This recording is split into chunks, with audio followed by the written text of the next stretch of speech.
Why are you not taking care of this? I took care of a whole lot. Do you have the pictures that they had? I don't have the pictures, Your Honor. Okay. Pictures. Only if she's available. But Your Honor, my client submits that he did get the boat removed. He got the trailer. Yeah, but she just got done telling me he's only done, it's about the only thing he's done that's on the list for him to accomplish when I placed him on probation 11 months ago. And they've been after him for 25 years. Not away. I didn't get the opportunity to talk with the prosecution to see if we put our heads together and make a lot of suggestions. So I mean, this has been going, I know. he's not gonna listen. You're not gonna listen to him. I don't think you're being defiant of me in the sense that you're not basically one of these guys that comes in there and thinks he owns the place. But you're not being defiant. You're just, I think there's some issues here. What the solution is, I don't know. Well, the solution is probably, I just gotta send him to jail, I think. Well, unfortunately, when you come out, Your Honor, it's gonna be the same situation. I know, but they've been after him for 25 years. You know how many hearings I've had him here on? I can only- Guys, can I have your name and can you both come, your appearance? Caitlin Fuller Farm, Brownsville Township. Rob Harris on behalf of Can Bronson. you spell your last name for my recorder? You, Ms. Paris. Harris, Harris. All right, what are we gonna do? Give me the pictures, please. Let me see. Did you show them to Mr. Crawford? I'm earlier. I gotta say, at first glance, Your Honor, they looked a lot cleaner than the other pictures that were in the file. You look brighter, you can kind of see the crop a little bit more. We could, Did say there's progress, just not as much as one would like. So,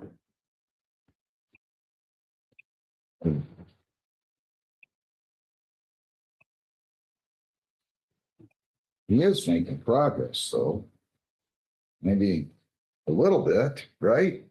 Looks like the Taj Mahal compared to before, even though it's, you got to get the vehicles out of there. These are inoperable vehicles. What's this wood pile doing here in the middle of the yard?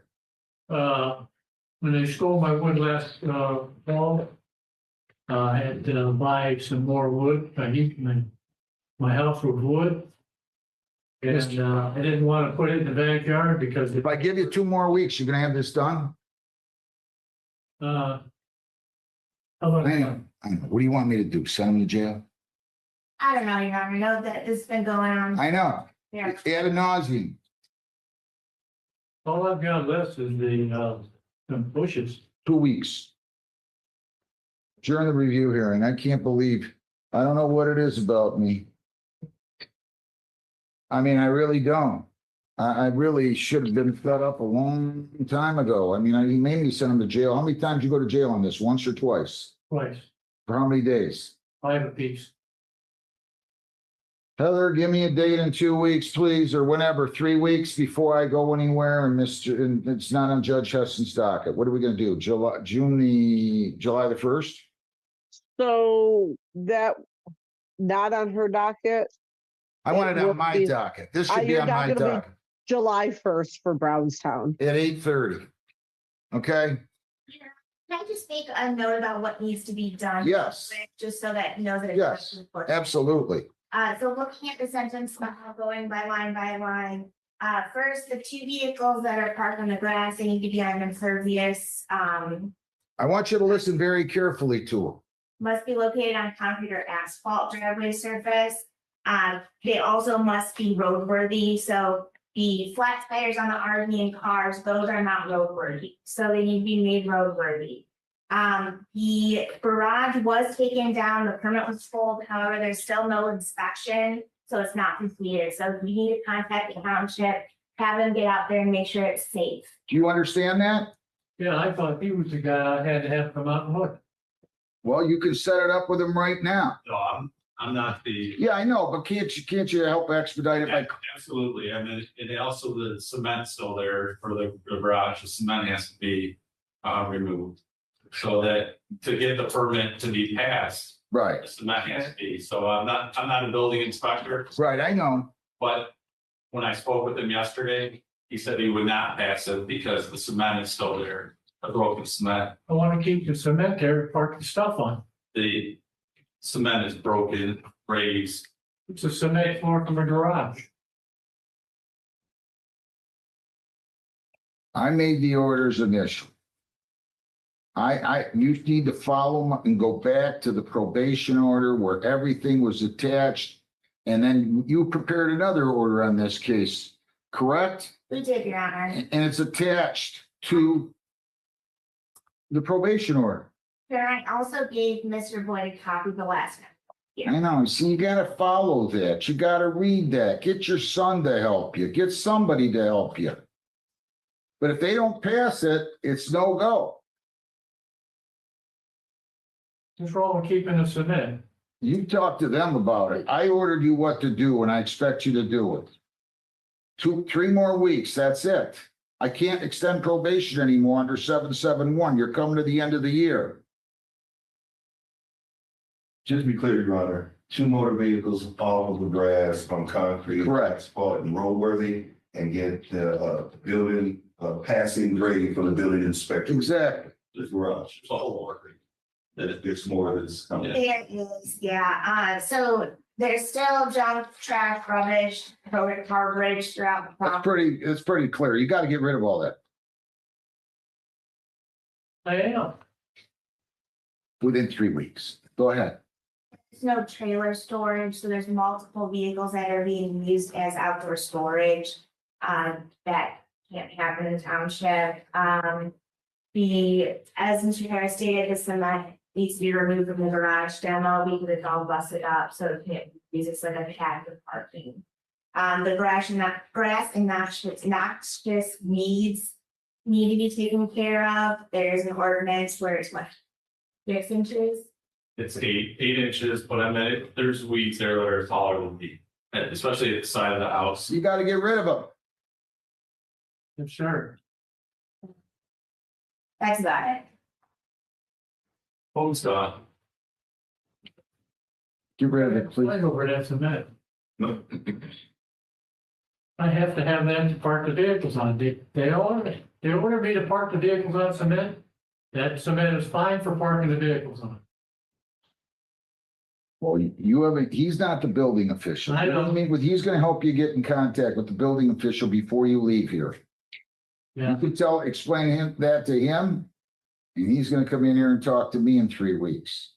If you don't resolve, Okay, we'll see what we can do. let's get it done.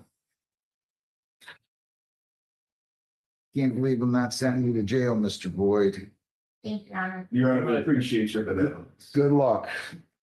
Sean Thompson, Deshaun Davion Thompson, 26W824-842-863A. And I also have a B file here. We pled MIP. Thank you, Your Honor. Thank you. Michael Crawford, representative. His name, sir? Defendant pled guilty to MIP. He also pled guilty to operating while impaired. The real concern is he's 18, at a .126, and he scored the worst. You realize category 5 is the worst on both the alcohol and drug use portion, and that tells us that you've got a very serious drinking problem. I'm just telling you what the score is reflected on based on the answers that you gave on the questionnaire. Do you understand that?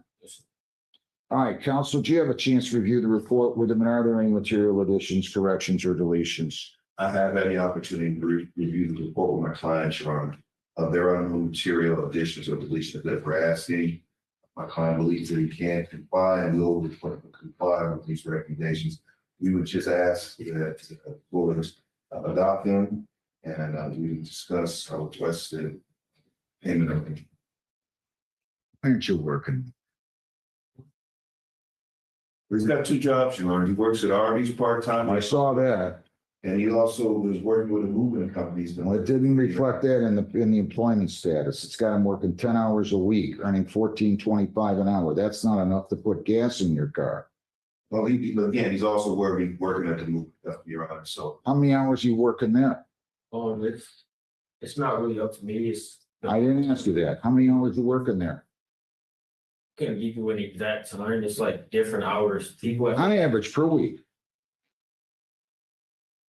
You work there more than 10 hours a week? No, So you're not even working 20 hours for the most part. Come on.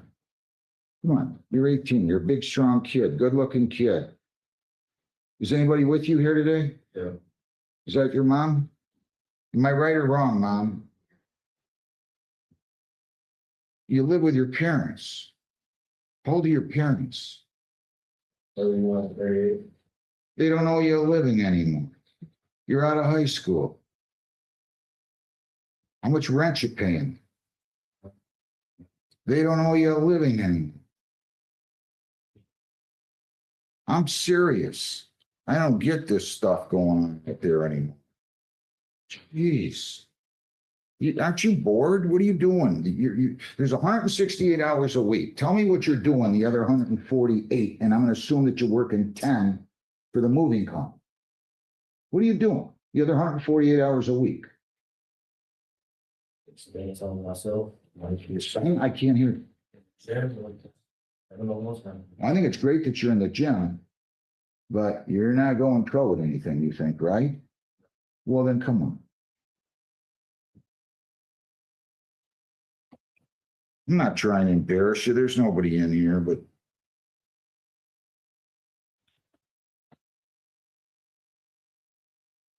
I don't know.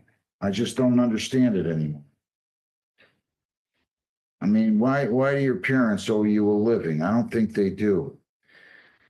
15 months probation. Did I let everybody finish here? Did you go to AA? Let me see it. Did you show it to your lawyer? He did not. Show it to your lawyer. Did he go once a week? So is he gone at least since I arraigned him on May the 27th? He should have gone at least 2 times. I'm happy to report that he went one time in a month. Why didn't you go twice? I told you once a week, didn't I? Well, it was like the complication, but like I was like things I had things to do certain days, and I just kept fascinating it. So I would wait like a day. I was You seem like a nice kid. You know that? You really do. Mom, you did a good job on that aspect, though. We got to get him working harder, though. The world doesn't owe us a living. You seem like a really nice kid, and you're getting yourself into trouble, and you're out drunk driving, and I don't like what I'm seeing here. 15 months probation. I'm going to let that go for the time being. You cannot leave the state without the consent of the court or violate any law or ordinance. If you change your address, place of employment, or home telephone number, you must notify probation. You have to report it directly. No alcohol, no marijuana, no illegal controlled substances. You're not to purchase, possess, or consume any one of those. Submit to chemical testing, PBTs and ETGs monthly or more on demand of probation. Kratom, poppy seeds, and CBD oils are prohibited. Consuming food or other items containing those substances will be deemed a violation. AA once a week, in person. Get in outpatient treatment. I want you in outpatient treatment. Once you get in outpatient, you don't have to go to AA or NA any longer. So if you get in this week, you can stop going. Victims Impact Panel, one night put on by Mothers Against Drunk Drivers, attended, completed. 5 days jail credit, 1 served 4. I'll let you serve those as follows. 3 days on the court work program, charges 105, 35 a day. 1 day of community service or 8 hours. You can do that at any nonprofit organization by July the 20th. 300 fines, 250 costs, 75 victims' rights, $50 justice assessment, 675 probation fees are 3 for 975, screening fees 60 for 1,035.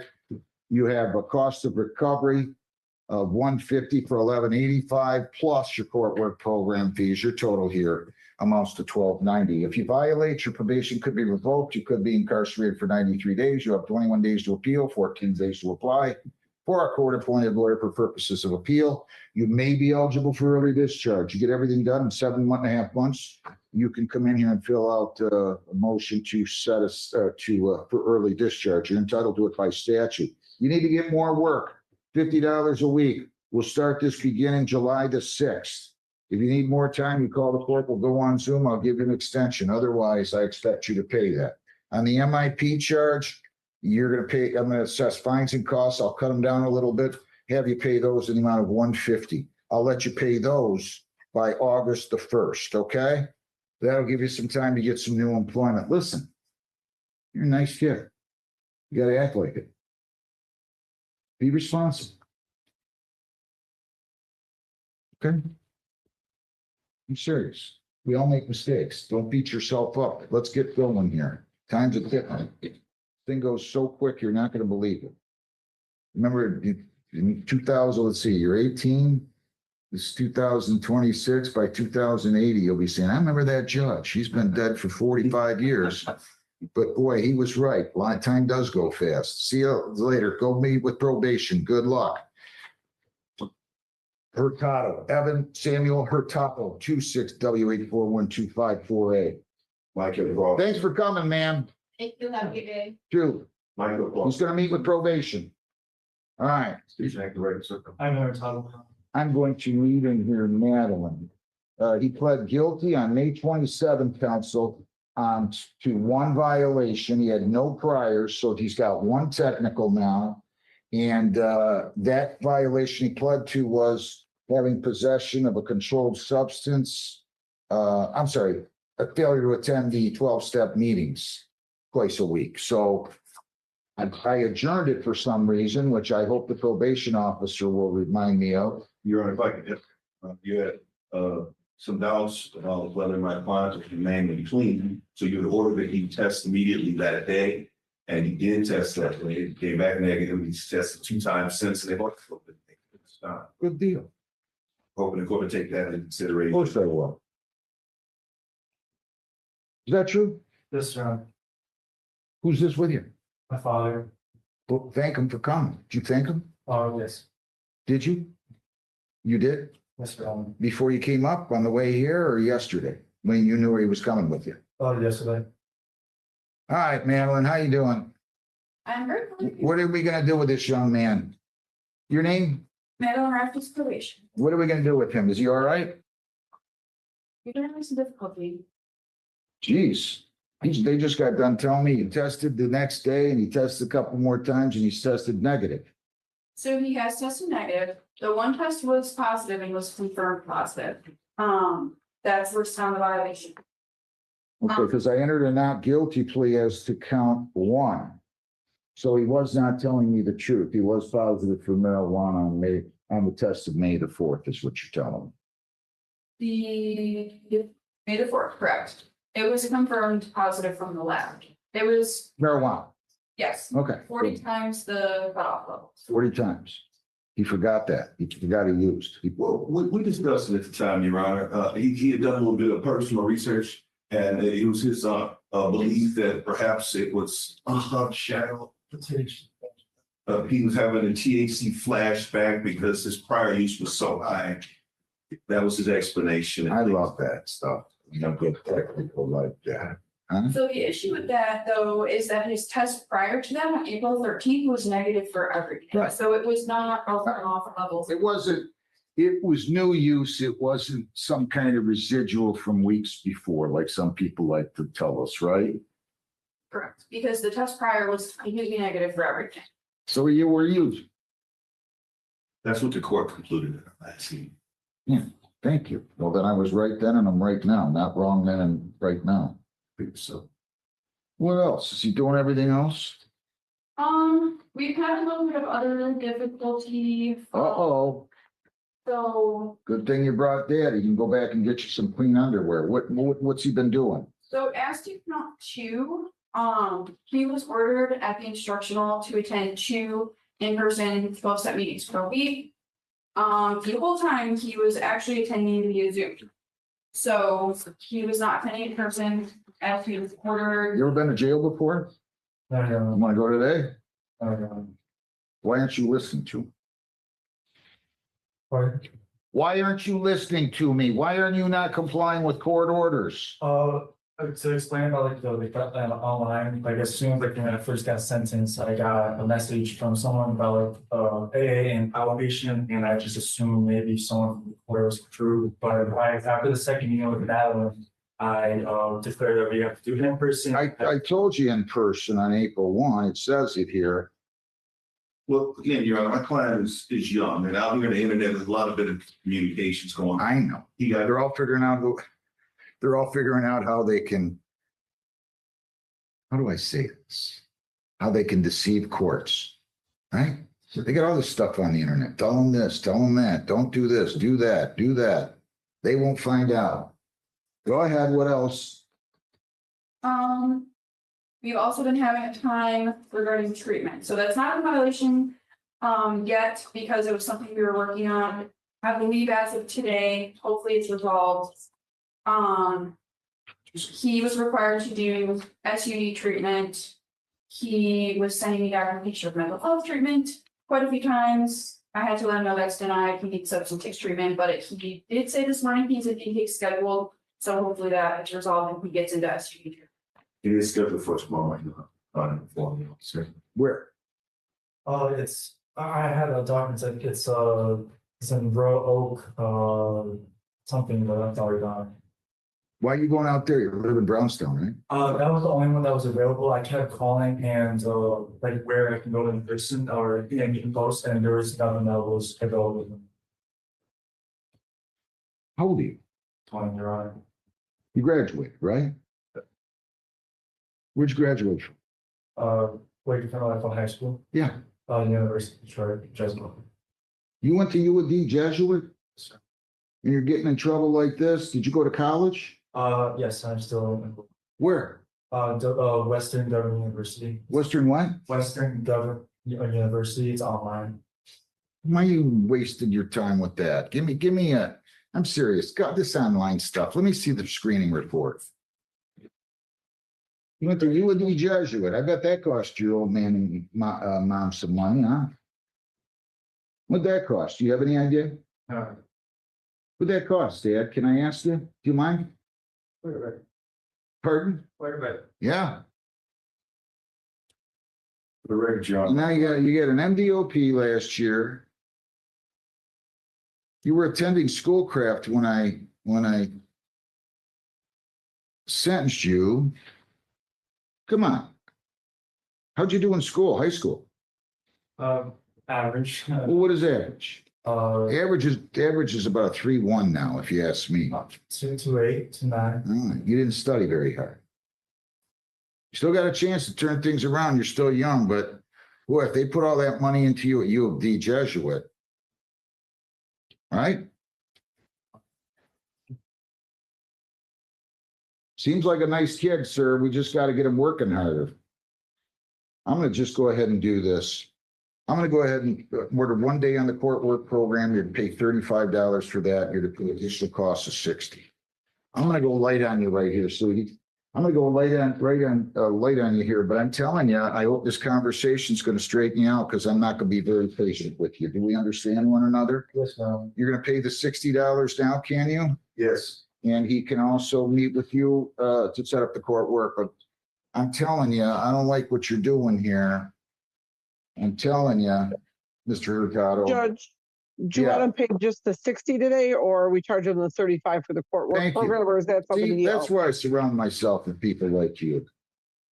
I mean, it's true. I mean, these guys are so great. So it's total 95. You also, I wrote it down 35, but I didn't say it. You also owe the 35 in court work program fees. You'll pay that. Thank you very much. Good luck. Thank you. Good luck. Good luck. Good luck. Deanna Purcell. I hope this is my last case. Judge, you will have another one after that. Thank you, but I'll make it quick. I got it. Deanna Lynn Purcell, 25W8389668A and B. Hello, again, Judge and staff, John Graziani, I'm going to be there, Deanna Purcell, who's my left. Your name, ma'am? Deanna Lindestone. All right, so we have a possession of, they're saying of LSD, it says here. Amphetamines, suspended license and expired plate. Does she stand the way formal rating? Yes, she does, Judge. Where's she been? Judge, she, Ms. Purcell, where you been? yeah, I like when people are honest. I was pulled over twice in the same night. All right, I just asked why you didn't show up. I'm not, she had a separate matter in Allen Park, which was via Zoom, and that overlapped, Judge, and she. All right, let's quit with this, okay? Because I don't really want to hear stories today, okay? I've had a long day. I had 2 court dates. I'm continuing your $300 bond. I'm continuing your $200 bond.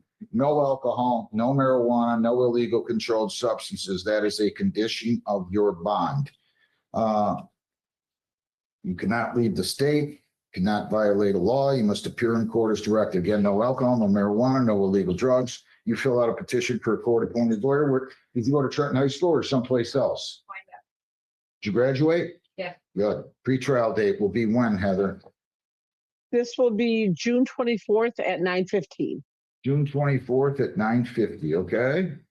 Judge, thank you for your understanding. I know, but she's, Judge, she does work very hard as a waitress and where do you work? Pete's Place in Taylor. Okay, all right. Good luck. I'll be back in a few minutes. We'll see you back here. Can I tell you something? Yes, sir. Those weight restrictions went into effect on or about February 16 of 26 and were in effect on the date of the issuance of the citation, March 18 of 26. Officer Paul observed the truck and trailer on King Road near Dick's. The truck and trailer were being operated by Erden, and if I'm mispronouncing this, forgive me, sir. Erden Namunk Mercic, and is that how you pronounce your name, sir? Yes, sir. Yes, Okay, sir. I'm sorry. So that truck was being operated in the area of King. He observed the truck and trailer on King near Dick's.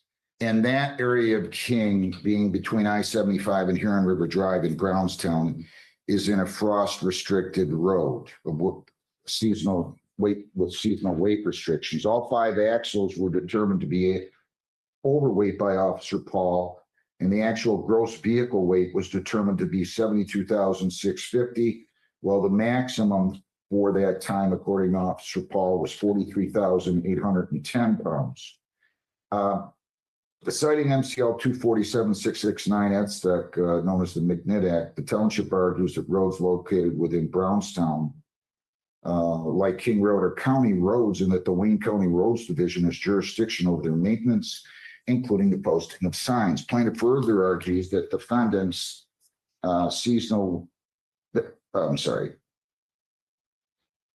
Plaintiff further argues that defendant's argument that MCL 257.7262 requires that appropriate signage is recorded on designated highways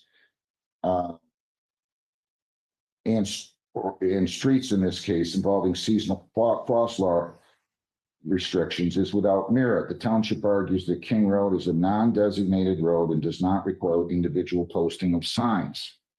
Exhibits B and C attached to the township's memorandum reflect that Wayne County has published a listing of roads, including King Road, where the truck and trailer were being operated, is subject to seasonal weight restrictions. There is also evidence that notice of seasonal weight restrictions is and was published on the website of the Michigan Department of Transportation website, the County Road Associates of Michigan website, and Brownstown Township's website. Defendants correctly point out that while Officer Paul cited the violation under MCL 257.724, that the applicable statutory citation should have been MCL 257.722, as that section involves seasonal weight restrictions. Clearly, the defendant did have adequate notice of the charge from the beginning, as the entire hearing without objection involved testimony and evidence regarding a violation of the seasonal weight restrictions. From the beginning, the defendants were aware of the charge and the fact that Officer Paul cited MCL 257.724 is not fatal, and the court will permit the township to proceed under MCL 257.22. The defense argues that the township's case must fail because MCL 257.726 parent 2 and parents requires that, in part, quotes, any prohibitions, limitations, or truck route designations established under subsection 1 shall be designated by appropriate signs placed on the highways or streets. The defendants argue that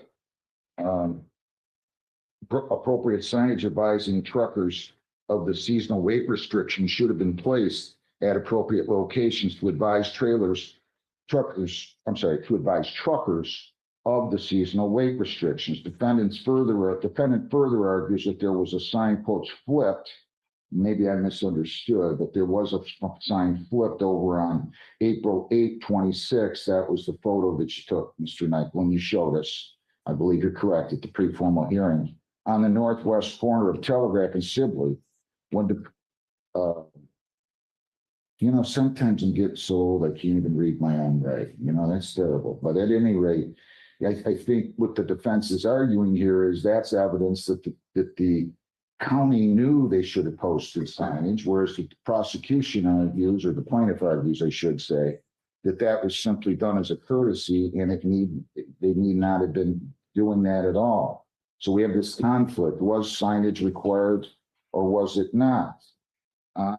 And I have to tell you, as well as I think you did on this, Mr. Michael, I tend to think that the specific language here, and I'm going to so find of MCL 257.722 subsection 8, does not require signage if they're published on the website. And at the latter part of subsection 8, it says, quotes, and I'm quoting the statute now, the state transportation department and each local authority with highways and streets under its jurisdiction to which the seasonal restrictions prescribed under this subsection apply shall post all of the following information on the homepage of its website, or if a local authority does not have a website, then on the website of a statewide road association of which it is a member.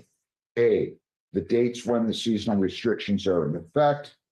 B, the names of the highways and streets and portions of highways and streets to which the seasonal restrictions apply.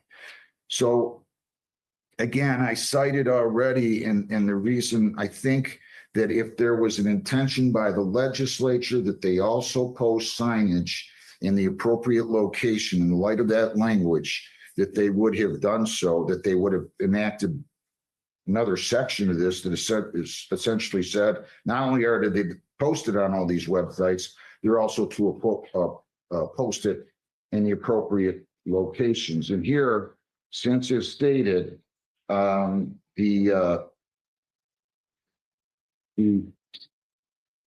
commissions, various commissions here, the Michigan Department of Transportation and the Wayne County Roads Commission and the township published it on their website. I think that satisfies the requirement. And it was incumbent upon the trucking outfit to ensure that they were driving in an area that was seasonally restricted and adjusted the weight or taken a different route. So with that, I'm going to find the defendant, HUD's LLC, responsible. Have you calculated the fines on this?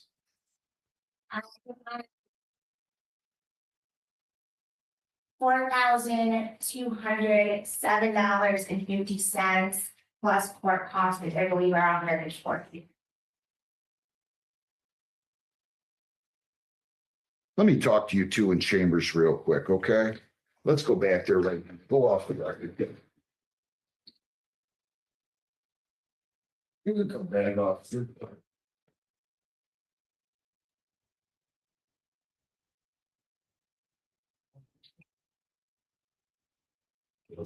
Yeah. Yeah. Only one here left. Teaching this set up. You just want him down. Yeah, I want to see if he can fit under my arm. Means that if, as soon as I take your guilty plea and find you guilty, I can impose up to the maximum penalty. In this case, if I wanted to, I'm not gonna, it doesn't change what I'm gonna do. Do you understand all of that? Yes, sir. Do you understand the rights that you're giving up by entering a plea of guilty? Yeah. Is this what you want to do? Yeah, that's fine. What's your plea? Guilty. Mr. Harris, what would the case look like on behalf of the state? Your Honor, the state would provide evidence through testimony that the defendant was being escorted to the infirmary after a prior incident on the block. That incident involved COs finding the defendant with a self-inflicted head wound. Defendant was failing to follow directives and was maced. CO Silcott was securing the defendant's left elbow when the defendant turned his head to the left and spit. Is there any video? There is video which picks up the sound of spitting, and the video depicts CO Silcott reacting to being struck with something on the right side of his neck because he moves out of camera view, and Lieutenant Payne is heard yelling, "Hey," and asking for a spit hood. All right, the court finds, based upon the recitation of facts, that there is substantial evidence of guilt. I'm going to accept your plea of guilty. Based upon that plea, I'm going to find you guilty. I think that you've made a knowing, voluntary, and intelligent choice here today, only after you have been fully advised of your constitutional rights, which you waived and rejected here in open court. I'm not going to go into the matter of the sentence today. You need to go down to pretrial services. We're going to do a level 4 pre-sentence investigation. We'll see everybody back here in about 3 or 4 weeks. Okay? Okay, thank All you. right, that's all.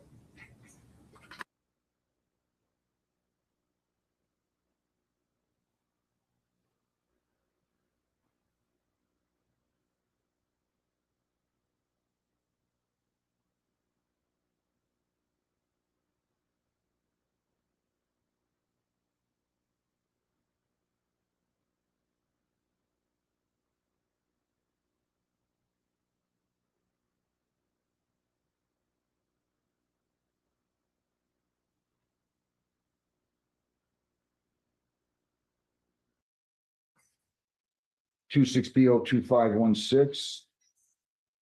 Do you have your building inspector in here too, counsel? Yeah, he was stopped by the train. I will see. Fine, just let me know when you're ready. Where is Amber Elizabeth Russell? It's Mason's case. She's not here. He's gonna ask for an adjournment. He just stepped into the essence. She's not here, why? Oh, it's not up until 10:30. Good morning, Mr. Graziani. Good morning, Judge. It's not up until 10:30.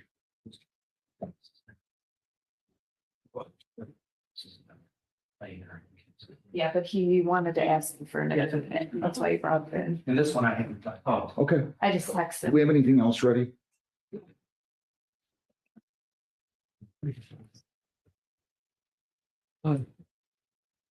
People against,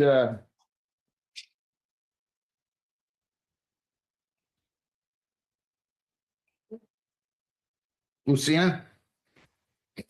Right there.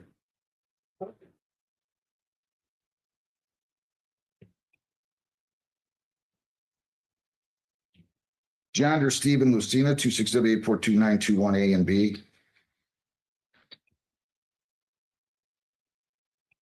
Your name? Can you speak good English? No? Do we have an interpreter him coming in on this one, Heather? Yeah, yes, we do have a interpreter coming in. I believe it's through the services that we have one coming in. They should be here soon. He's scheduled for 9:15. We have to wait. Can you convey that to him with that Google translator? If he comes up to the window, yes, we can. Good enough. Mr. Bazzi, I'm not going along with this. I'm sorry. Call in Mr. Urich. Have a seat. Have a seat. John, direct him to a seat. Just right there. He can't, he doesn't understand us. Right there. Just Listen. Mr. Urich, please.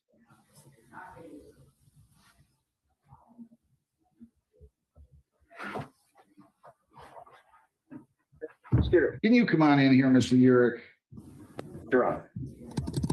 Mr. Bazzi, I need you to stop walking, just get someplace close, if you would, please. People against Nataniela Asmaro, 26W842-878.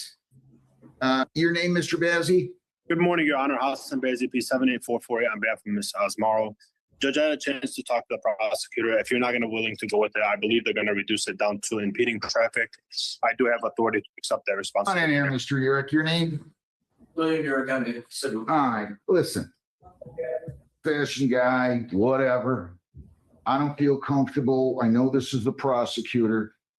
They just wrote a defense lawyer not long ago in Woodhaven on Hall. She was upset because I said she thought she was going to get it dismissed. I can't treat people better, just for the record.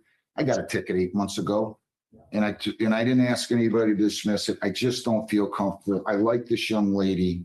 She's eligible for impeding. Mr. Bazey, I'm not trying to step on toes, but I'm not going Absolutely not. to. If I make exception for them, I got to make it for firefighters, police officers, unemployed fishermen, and then it's on ad nauseum. So would you rewrite that up as impeding? I'll take that plea and we'll set it up, and please give her my condolences, but I can't go along with that. So I'm going to ask Will you do, to, you know, seriously, otherwise I got to do it for everybody. I get it. Fair enough. He's writing that up. Are you authorizing that plea on behalf of Ms. Osmaro to impeding? Yes, Your Honor. All right, to that charge on her behalf, responsible or not responsible? Responsible. All right, you know, I understand. I understand some would do this. I hope everybody understands. I'm not trying to be mean. I just got to do the right thing. Okay. I got to charge her 160. She had one issue back, it looks like, in 20, and I'm going to have the balance due. I'm going to give her till the 17th to pay. Okay, Mr. Bazey? Thank you. 160, please accept it to impeding. Have a great day. Thank you, you too. Thank you. All right.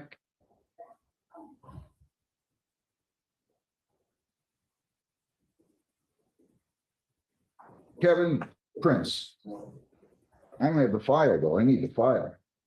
Do we have Kevin Prince's file, John? No, we weren't given his file. I was just giving the blue back. We got it. She do things without files. So, Pam was, Heather, I need the file on, it's a probation, so Beth was, she didn't need the file, it's the blue back. yeah, Heather, I'm gonna need the file on this, please. Okay, Kevin would- Prince.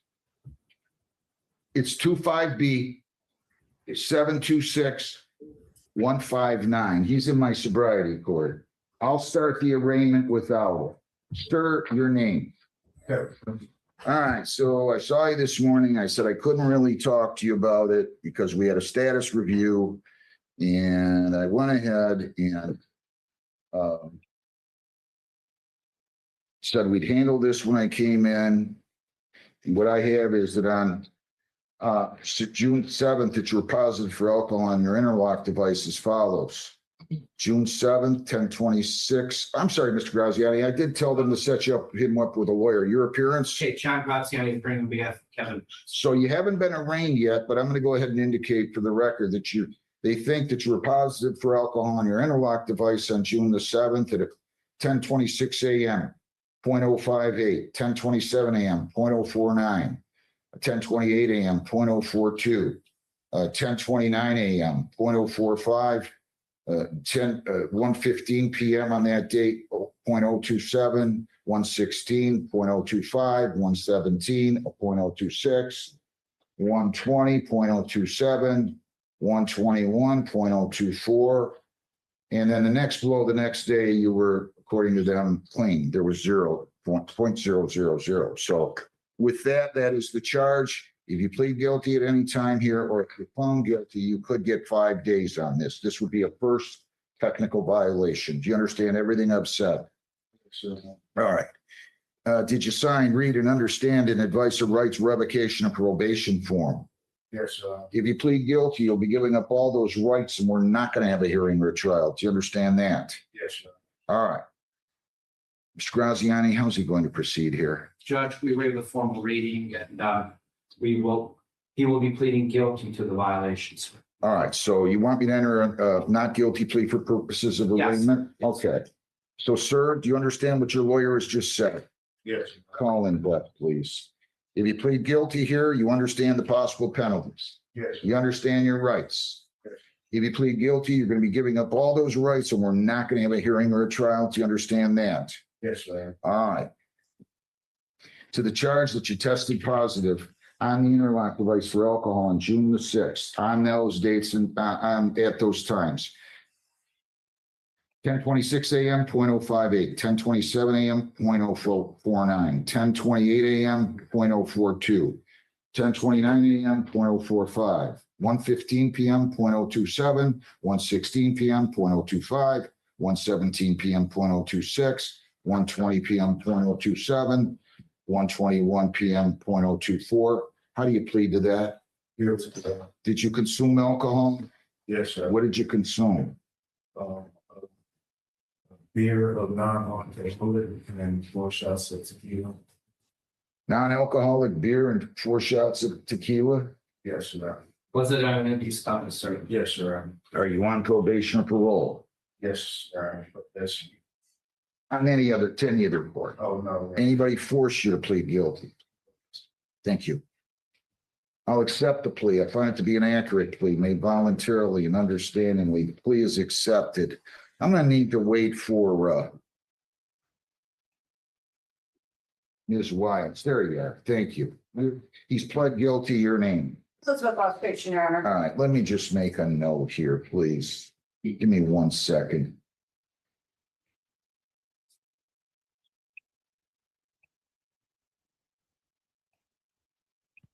All right.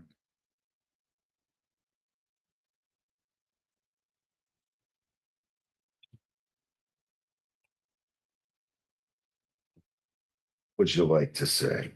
Judge, this is a gentleman who's had long battle with alcohol. He had a case when he was 21 years old, and obviously he completed 7 years since his previous one was at the age of 31. He made a mistake. We're asking for mercy. We're asking for no jail time and also continuation of Mr. Prince being in the sobriety court program. He is a hard worker, Judge. He has several children that he's supporting with his fiance. He works at Empire today as a carpet installer, and he puts in time. He's a hardworking guy. Again, mercy, Judge. Anything you'd like to say? Your Honor, I apologize because I was very concerned to feel me. There are my kids, girls who dealing with the stress of being surviving floor. I just slipped up and willing to do whatever it takes to get this right. Just got a bad time. All right. My concern is, when did he last blown before? He last blown at 8:36 on June 6th, right? June 6th at 8:36 p.m. was his last all zeros before he attempted to start his vehicle on the 7th. What troubles me is that you were trying to get into a car and drive. And I know you weren't of the legal limit, but you can't do that. Judge, excuse me very quickly. Mr. Prince, although he screwed up royally, was moving a car. He was not driving the car, sir. He was in the driveway. He simply moved it over for a person. They had to get together that night. It was stupid. I don't know how much drinking was done, but he had moved the vehicle. Is that correct? Yes. You were not driving on the road. I wasn't driving to the other side of the driveway.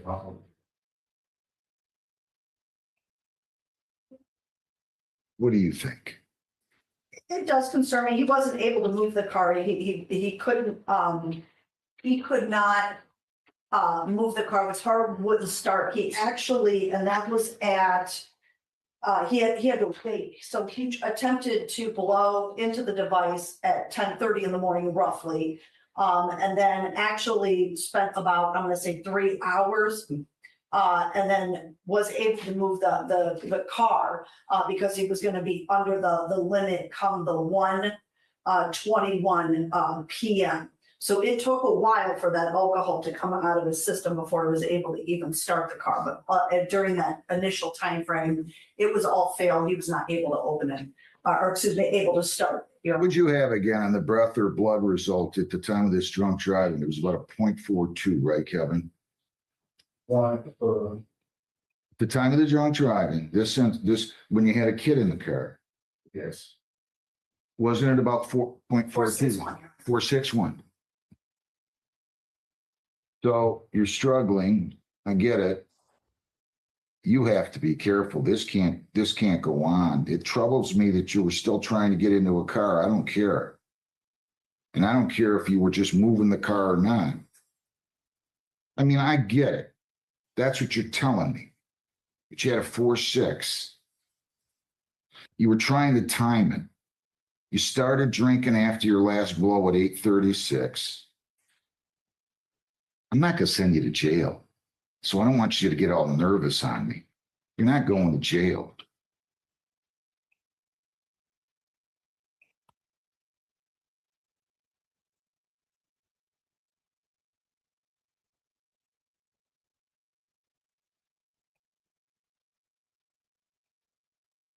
But you can understand why I have concerns. I think that might be the highest one I've ever seen. I could be wrong. There might have been one at 4.8. But you can understand. I mean, when you get to over 4, wow, you could be dead, comatose. You follow me? Yes, sir. So let's just do this. He's going back on the sober link, okay? Yes, sir. You're to serve. I'm not going to make you do court work. You're going to do 10 hours of community service, and that's to be completed by, and by the way, let me just finish. That is to be completed in this case by June the 3rd. Defendant to be on sober link. Judge, you mean July the 3rd? No, I meant June. What did I say? You said June the 3rd, sir. I'm sorry, I meant June the 30th. I wrote down June the 30th. My apologies. Defendant to be on sober link device at own expense. At own expense. Until July 28th. And I hate to do that, but I'm really worried about you. You're such a likable guy. You're starting to take shots at tequila. Come on. Let's get this under control, okay? Cost of $50. Can you think of anything else? He'll need 1 month extension on his phase. And I didn't know if you wanted to address anything with his sobriety court restricted license, Judge. I know. What, remind me, I don't have to do anything. You don't have to, it's up to your discretion. They will obviously bring that up when he has his DLAD hearing. When he goes to hopefully apply for his full license, but we don't have to in this circumstance. What's the date I have to extend phase 1 to? At least until September 7th, Your Honor. Why September 7th? 90 days clean from June 7th when he was positive.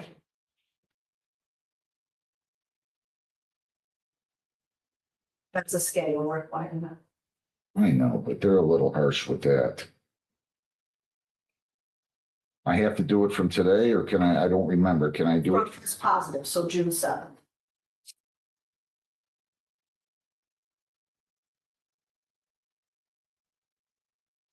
It was a sober link. I don't have, interlock. I just can't justify trying to get around that. I'm not going to. I'm sorry. Phase 1 extended until September 7th. I'm not going to take any action on your interlock, but I'm telling you, if this happens again, I'm throwing you out of the program. And I'm talking about especially trying to get in a car. You're saying to move it. I don't have any proof of that. I don't know if you were trying to move it or not. You're a likable guy, but we have a job to do here. That's what I'll do. Thank you very much. Have a good day. Set them up with the sober link. It's got to be at your expense. That's why it's a little worse, too, by the way. Thank you. Thank you, Your Honor. All right, let's call Buds LLC, 26B150647. All right, guys, your appearances, please. Township.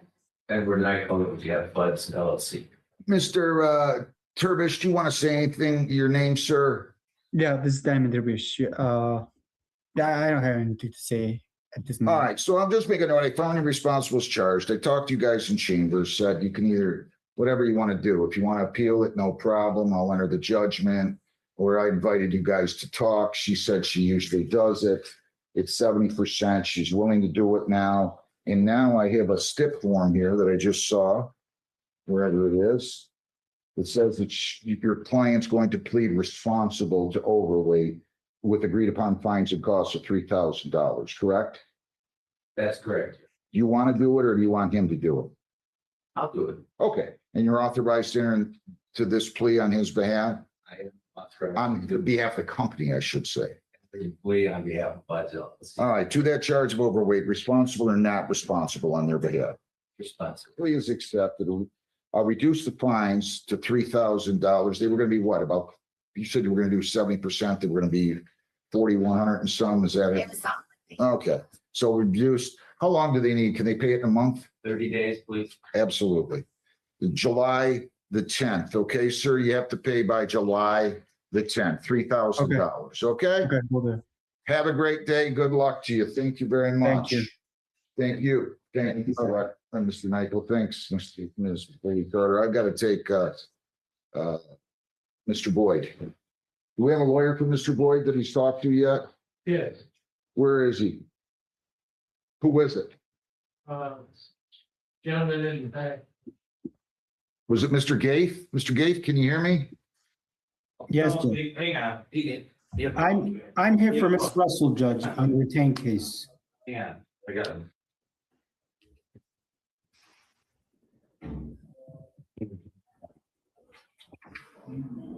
Wait. Robert Thomas Boyd, 25B82557. Ms. Foley Carter, your appearance. I'm Shirley Carter, Basma Township. Your appearance, please. Rob Harris on behalf of Bronson Township Board. All right. And Mr. Boyd, your name. Robert Thomas Boyd.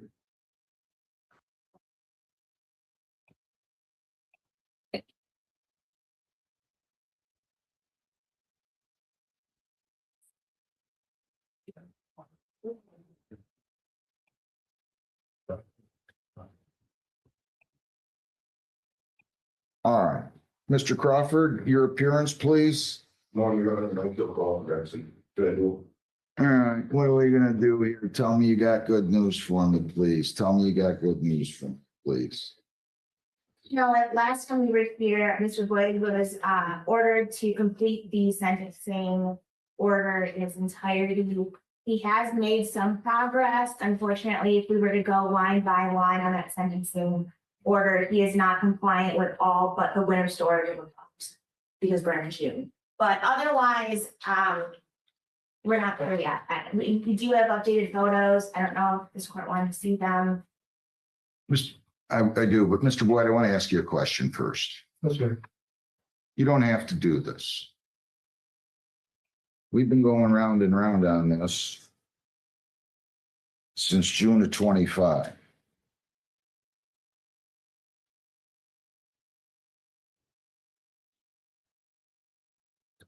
Hang on one second. I don't believe I've ever revoked your status either. So I'm almost inclined to have to do that today if I'm going to give you more time. You don't have to do what I'm going to tell you to do, right? I'd like you to call your two sons and have them Zoom in. Pardon? Have them use Zoom Oh, to Zoom into the courtroom. Will you do that for me, please? Call your two sons. You have two sons. oh, yes, sir. They work, I know. 7/12. So do all these other people. They're Zooming in from work. I'd like you to go out. You don't have to. I'd like you to go out. I'd like you to call them. I'd like to have a conversation. You are forcing me to do something that I don't want to do. You're refusing to take help from people that have offered assistance. Sir, I don't want to debate this. You're a likable man. They've been playing with this for 25 years. I'm frankly to the point where I could be faulted for letting it go so far. You're just not going to listen to me. For whatever reason, I don't think you're being defiant. I dislike judges. I don't like, it doesn't matter to me what the reason. You're just not going to comply. So if I can't get some indication from them that they're going to go over there and help you and understand the severity of this, because I have this belief in my brain, and I could be wrong, that you really haven't discussed the seriousness of this with them. I would like you to go call them. One works midnight. I don't care. Good, he's off. He's off. I can't call him this morning. What? He's in bed. Wake him up, Oh, Mr. Boyd. see what I can do. Get them both on. Well, the other one, we're not on much talking terms. You never told me that before. I don't need to know the reasons why. Yeah. Call your other son, get him on. Please do that for me. We're gonna give him the Zoom ID. Will you do that for me, John? Give it to him, or Sadie, give him the Zoom ID and have them Zoom in, and I'll pass the case and we'll go from there. I'm gonna ask you to stick around a little bit, please. Thank you. You're gonna go out and call and call him? Yeah, just leave him. Go out and call, you're gonna call them. Call them. Yeah. Yeah, okay. Robert Earl Curitin. 25B1495698.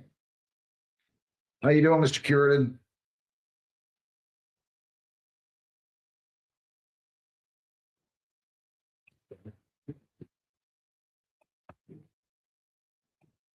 Your name?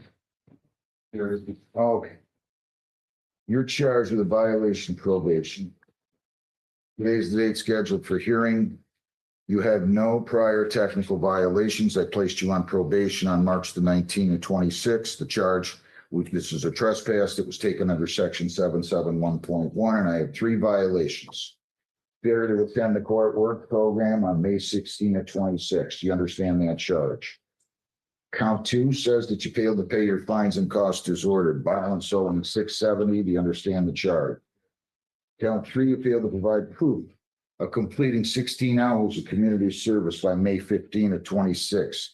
Do you understand that charge? Yes. If you plead guilty or if you're found guilty, you could receive 15 days in jail. Do you understand that? Did you sign an advice of rights and read and understand that advice of rights revocation of probation form? Yes. If you plead guilty, you'll be giving up all those rights, and we are not going to have a hearing or a trial. Do you understand that? You do have the right to a lawyer. I think you should get one. I'll supply you one at public expense today. Would you like one? Yes. I'll give you one. Not guilty, please entered. I'm going to set this for,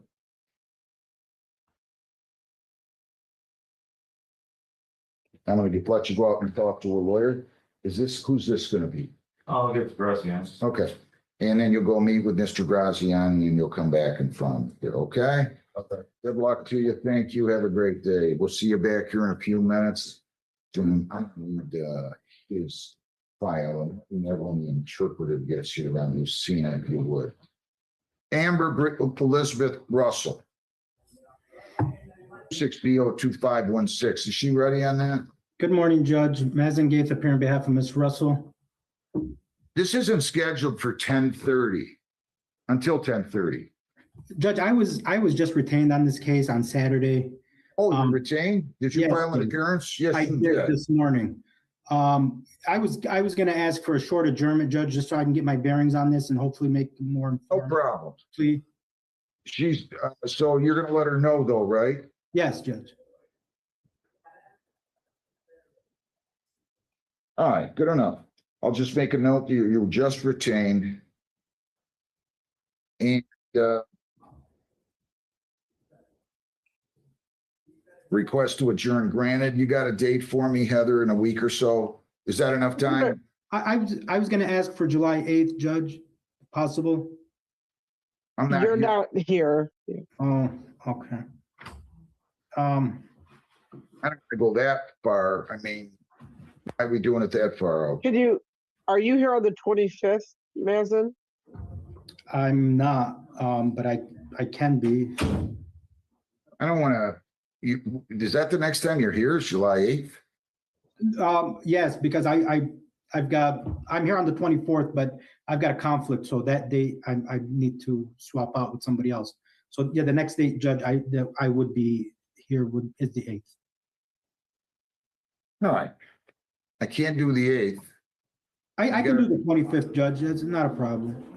I'll let you zoom in if you want. Okay. Sorry. I'll adjourn this to June 25th at 8:45, does that work? 8:45, can Zoom.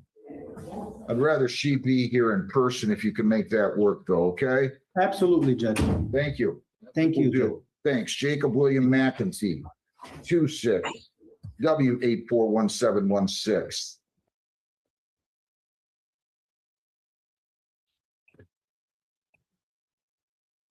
Good morning, Your Honor, to you and your staff, Ryan Berry, P76788, appearing on behalf of Jacob McNally. Your name? Jacob McAtee. Boy, they didn't give me these deals when I was a lawyer, Mr. Berry, you know what I mean? He's gonna plead to a civil infraction, section 110-106, public nuisance. Yes, Your Honor, hopefully They're gonna dismiss the MDOP. Yes, Your Honor. And it says victim consultant has been paid full restitution of $270. Prosecutor requests a $500 fine. That's agreeable to your. That is agreeable, Your Honor. We would just ask the court for some time to pay if the court would be so gracious. Mr. McEntee, Yes, Your Honor. you have no idea. You should go play the lottery or something tonight. No, seriously. You know, you're getting away with something, striking and breaking victims' windows to vehicles. I don't like this. I don't like it at all. Can you at least tell me that he has a clean record? As far as I know, he does. He had one that was taken under But I do see 771. that there was something. Dismissed. Yeah, he just. Mr. McEntee, I don't know how your lawyer worked this out for you. He obviously did a really good job. Victim's okay with it, prosecutor's okay with it. I try to never stick my nose in, but I'm telling you, you better walk out of here and realize how lucky you got and then come back here, okay? Because I will remember you. Do we understand one another? Yes. Totally and completely? Yes, sir. To the charge public nuisance violation under 110-106 of the Woodhaven Code of Ordinances, responsible or not responsible.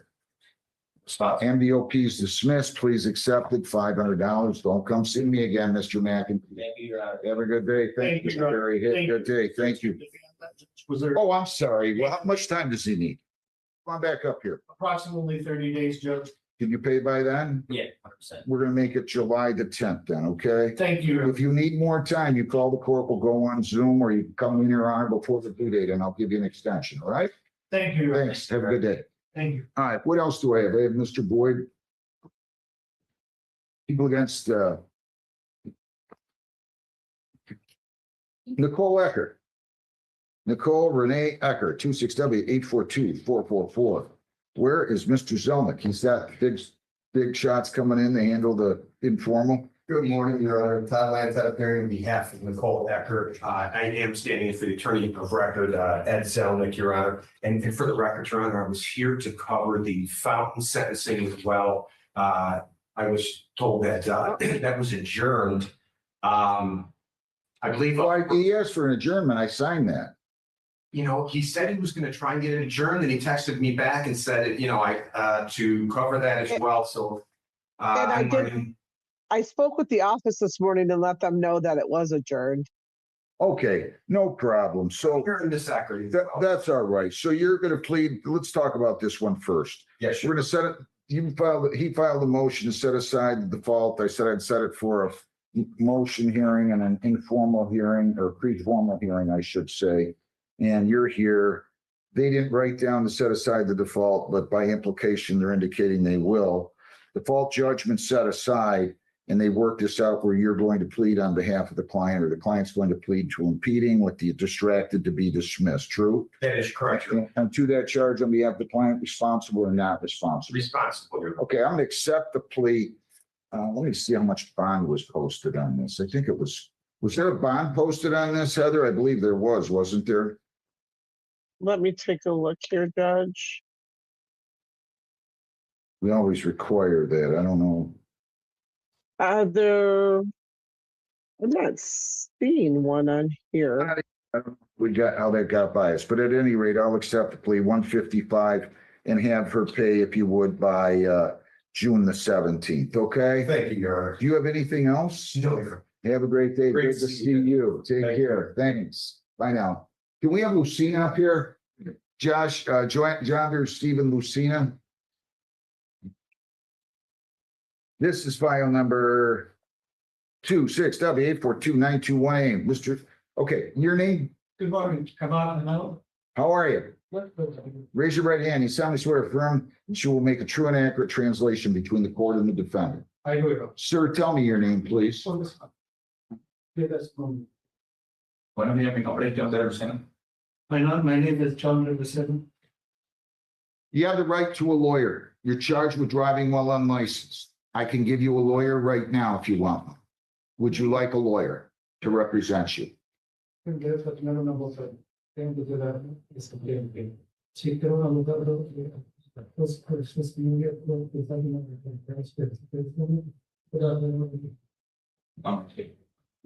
No, you need a lawyer. Tell me needs a lawyer. Judge says you need a lawyer. I don't know if there's immigration consequences or not. I don't want to know. I don't need to know, but I want you to get a lawyer. Do you mind getting a lawyer?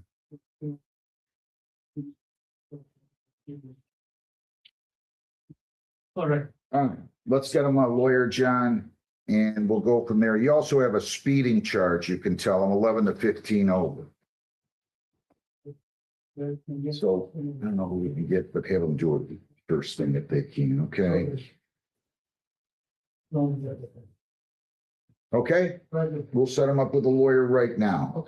Okay, whoever we have available. Trinity Amber Elverio.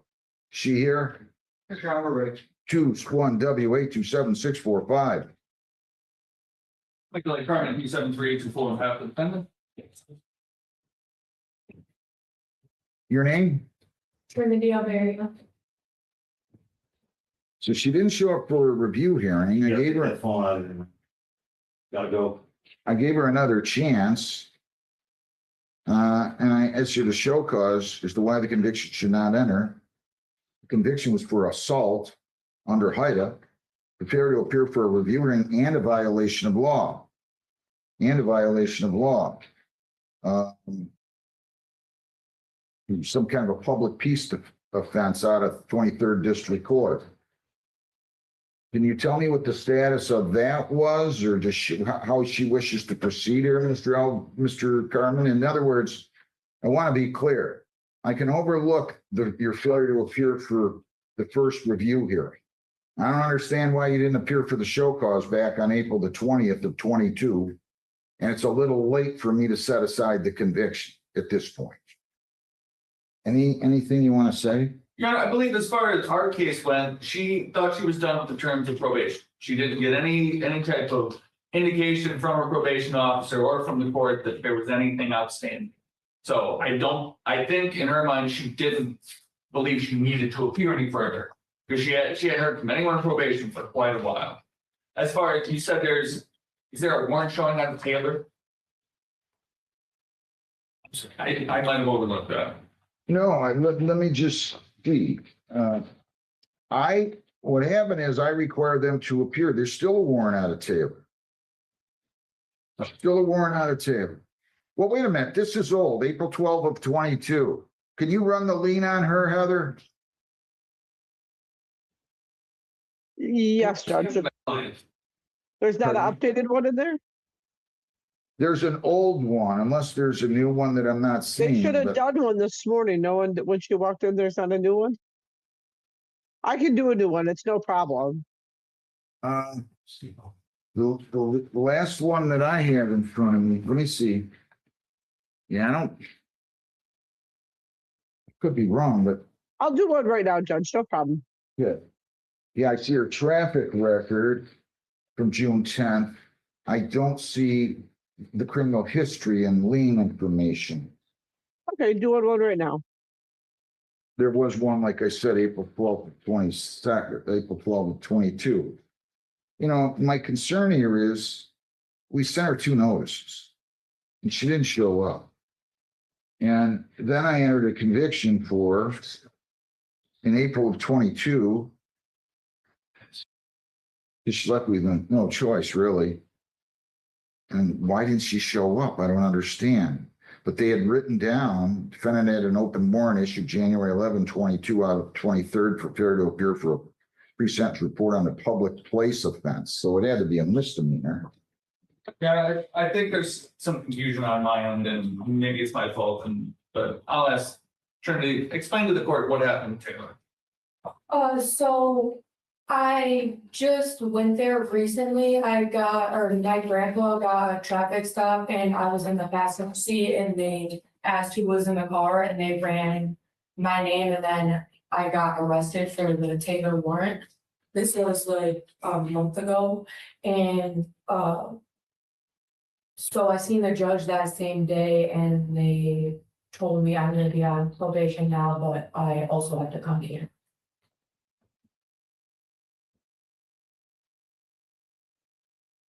I already entered the conviction. Can't go back on it 4 years later. She was convicted of it. If it was dismissed, that might be a little bit different. Even though I don't understand her not showing for either court date because that was the address we had on file. And I told you, if you changed your address or place of employment, you had to notify probation. And you didn't notify probation of any change of address. You made this difficult. What were you convicted of? For what even? No, for Taylor. It was disturbing the peace. Is there a way you can verify that, Heather? Or you got a lot going. Yeah. So the warrant's not going to be in lien if that was the case. The warrant is not going to be in lien anymore. If she was pulled over recently and it was lifted. Correct. There was no warrants on her, Judge. So it's not even on her record.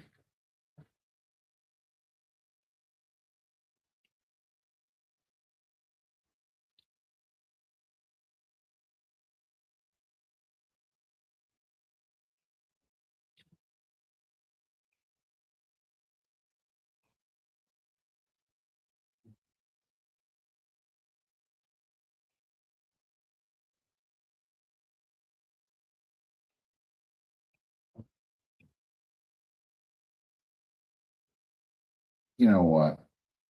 What kind of sentence did the judge give you there? I'm ready to sentence her. I'm just going to sentence her on this anew. If you need to look at the file, I'm not going to do much. I just want to know what they sentenced her to. The conviction's going to have to remain, though. It's been on her record since she didn't show up 4 years ago. Not once, but twice.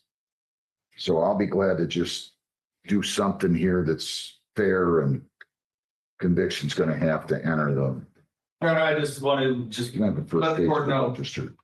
She does have a 2-year-old son. She is pregnant. She is pregnant. Full-time at a daycare. If the court will consider that. Single mother. Can you hear me? I need a first page of a register, the misdemeanor register. All right, so we do reflect that the conviction was entered in our records, correct, Heather? Yes, Judge.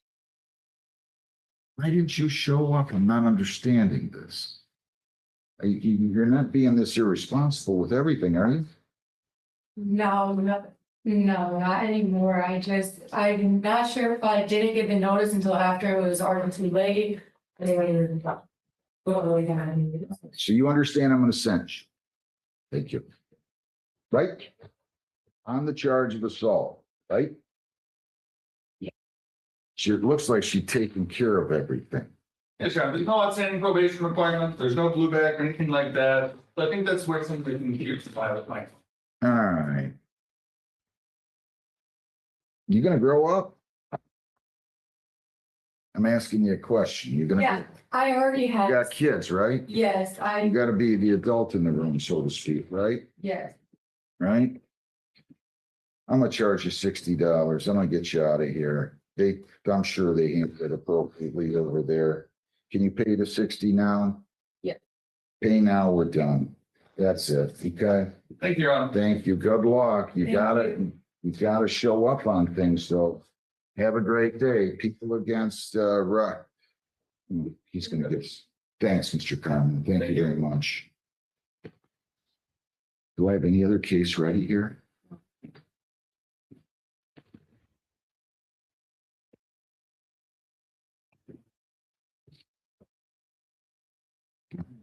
We're gonna take a recess. I don't have anything else ready, okay? So as soon as I get something, I'll be out here. You guys can all stay seated, please. Thank you.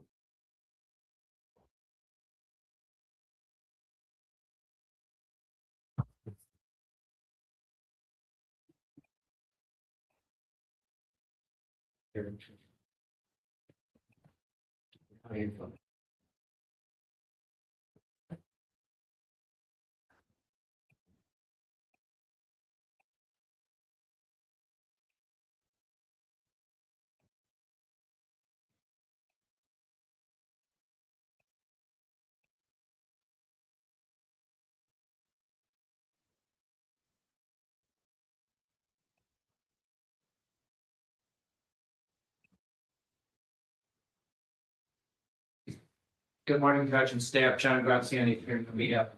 Amber Lynn East. To my left, please identify yourself. What is she going to do on this? Judge, she plans to plead guilty of. Is that right, ma'am? Yes, sir. That's what you want to do? Yes. If you plead guilty here, since you've absconded, you could get the 90 days. You understand that? I do. Did you sign, read, and understand the advice and rights form here today? Yes. I'm gonna need for Jessica on this. Jessica's out. Yeah, I know. So just tell them whoever's available, probably. If you plead guilty, you're giving up all those rights and we're not going to get a hearing. Do you understand that?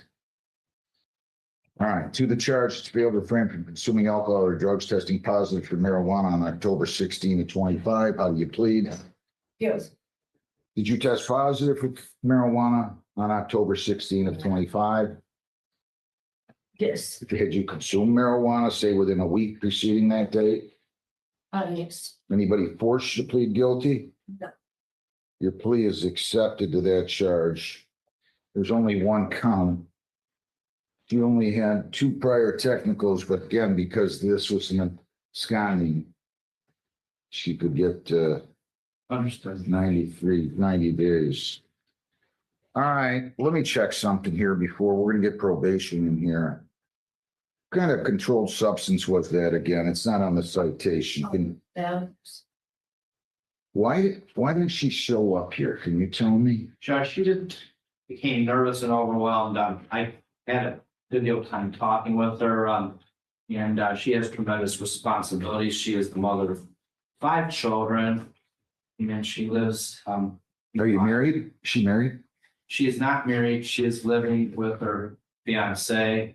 She's essentially a stay-at-home mom. How many children have you had by how many? It's just 5 children with this gentleman. Okay, you just haven't been married, Yeah. but you live with her. Yeah. Who gets married anyway these days? Although I believe. I'm taking the fifth. I'm gonna advise. No, but not. All right. Judge. She suffers from schizophrenia, PTSD, severe anxiety, major depression, or manic depression, and she's overwhelmed and she doesn't didn't have the courage to show up. And again, this is a situation where we're asking for mercy, Judge. She has been taking steps to take care of her mental health. She sees a therapist 2 times a month, in addition to psychiatrists that are obviously taking her medications. And we're asking in lieu of any jail time that she be given additional probation. It's my understanding that she has a separate charge that arose Flat Rock, which was public intoxication. No, it was originally public intoxication. It was reduced to disorderly. I think so. Okay, it appears it was reduced to disorderly. That's a non-reporting probation, and anything that's given, Judge, I hope coincides with that separate charge. Ms. Wilds, your name? That's the prosecution, Your Honor. Anything you'd like to say, ma'am? I am looking. No, I was asking her first. Oh, sorry, Judge. Just, I apologize for waiting for this time by not showing up and. Truly apologize. What had she done and not done? Yes, Your Honor, I'm looking at Miss O'Donnell's notes. She did complete 34 total hours of community service. I believe she was given additional hours of community service for her first violation, which was a positive chemical test as well. There's proof that she attended some treatment, but not completion. So there is at least progress towards treatment, but again, no completion. Testing is kind of what you see there, Your Honor, as far as her being violated with a confirmed positive on this violation and a prior violation as well. I'm not sure if monies have been paid. The last communication that Miss O'Donnell had with her was back in September 25, before I think Miss Matisse absconded. And I did not have a chance to look, but there is a note here that she was sentenced on that new charge in Judge Hessen's case on the public intox, but I did not get a chance to see what those terms and conditions were. Okay. Judge, she does owe money, but she has indicated to me that she's completed that other program, The, the counseling. Who's Jerry Knudsen? thank you, yeah. He posted, first of all, I need a first page of a register. And can you hold on? Yeah, but you never showed up on a case out of Taylor, an assault case that emanated from January. Let's see, I don't know when it occurred, but Yeah, I didn't. hang on one second. You've had a warrant out of Taylor since January. I'm sorry, Lincoln Park, since January 12, 26 on an assault case, simple assault. Judge, I was not aware of it, sir. That was. That was what?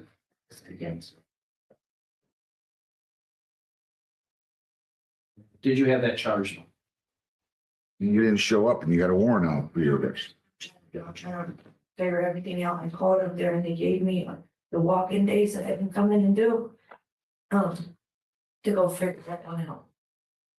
Take care of it. Take care of like everything that I've been trying to do is take care of everything. So I'm taking away from my 5 kids because I'm the only person that can take care of them. The dad has to go to work so he can make the money to take care of them. They don't have like a. Judge, very briefly. Let me just say this before we go on. I have no choice but to revoke her 7411 status and enter the conviction. Now I'm going to re-sentence her. I'm going to listen to whatever you have to say. Judge, this is the way it's that I get where you're coming from. However, I mentioned, however, this young lady has so many issues that have to be addressed, and she needs more extensive counseling with responsible medications. I ask that you continue the 7411 status, Judge, because again, she's been overwhelmed. She had in addition to all the issues she's gone through, she had a mental breakdown in the past 6 months, which when her husband was off of work, she went to live at a motel just to get away from all the stuff for about a week. So I hope you understand what she's going through emotionally. Again, she was wrong for what she did, but at the same time, there's extenuating circumstances. I mean, she's 28 years old, has 5 children, and is balancing. What a tremendous balancing act, Judge. That's all I'm asking for. And obviously, no judgment, sir. Glad you got that in there. That takes full responsibility for all my wrongdoings. I'm just trying to make it right now. And I'm sorry that I wasted your time not on the man. Don't worry about my time. I don't know why everybody seems to be worried about my time. This is what I do for a living. I'm not worried about the time. How many hours of community service has she done? She's completed 34. It shows a concerted effort to try to take care of things, Judge. She's, So if I send you for a drug test right today, right now, what am I gonna see? Just my prescription for the. There's gonna be nothing other than that's which has been prescribed by a physician. Yes, sir. but she did indicate the marijuana, Judge. Why are you staying with marijuana if you're pregnant? Well, no, I haven't smoked in the last couple of days, but When did you come down pregnant? I just found out like 2 days ago. I mentioned. And I'm TMI. I don't need to get too in depth on this, okay? It's not even that would be what felt it. But I do not have the money to take the field test.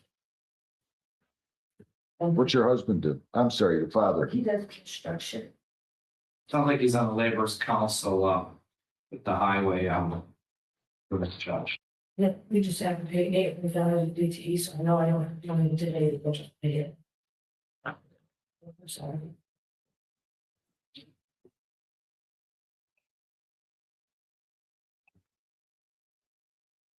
I don't want to get too in depth. Did you go to a mental health facility?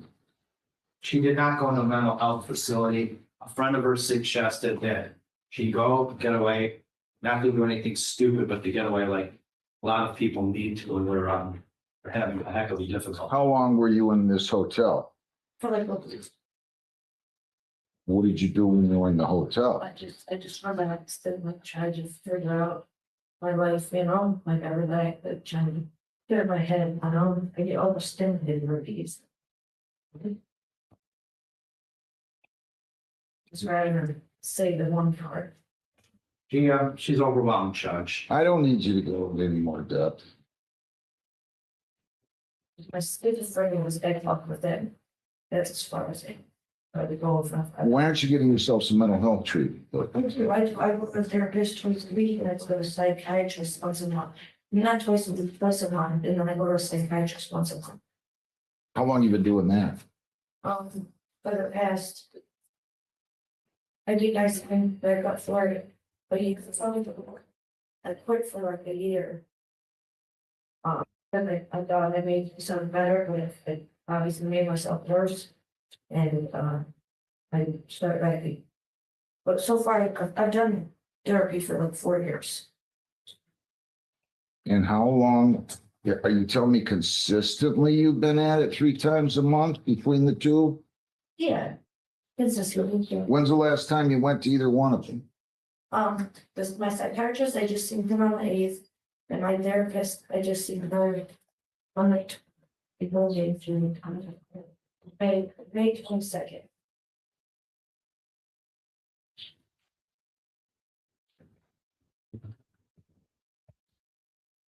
What is that? I don't know what that was. Sounds like a train, another train. I think it was.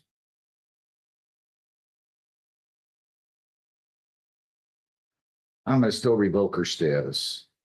Thank you, Judge. I'm gonna give you 4 days jail. I'm gonna give you credit for 4. You gotta promise me you're gonna keep going to those 2 though, okay? Going to, Yeah, the mental health treatment and your psychiatrist. people swear for sure.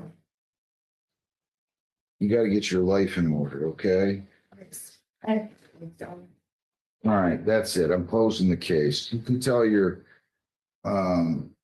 father of your children, I gotta think this through again. They changed everything. I think they get the whole thing back, Heather. Mr. Newsom will. I don't know, it used to be 10% and they changed that and there are never enough changes. I just give them all the money back. I don't think we're supposed to keep any of that. Okay? So you can tell the father to call up to the court. You purchased assets? Yeah, I have the purchase agreement here. Well, why didn't you give me that? That's what I wanted. Can you hand that to my court officer? That's the purchase agreement that we did. That's the whole fund. No, this is the personal guarantee. This is the only agreement you guys entered into? Yeah, that's when we did it at lawyer's office on Ford Road, and that's the papers that we did. And that states the other owners' names and That you're gonna pay the lease. Did you, who owns the assets now? the owner of the building, their names is Ali Saad and Do you know this owner, whoever owned the Greg's Auto Clinic when you bought it? it says it on the paper, on the second page.